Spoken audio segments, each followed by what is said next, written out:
суд на правдата во Хаг, формиран токму за тоа, кој што на 11 декември 2011 година кажа дека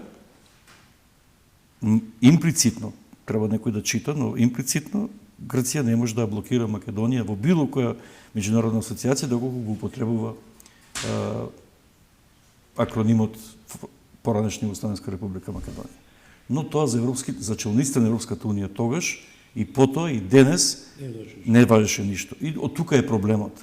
Дали кочница беше 26 години Грција или сега веќе 8 година Бугарија, не е битно, утре може ќе се јави Албанија или ќе се јави можеби Србија, не е битно.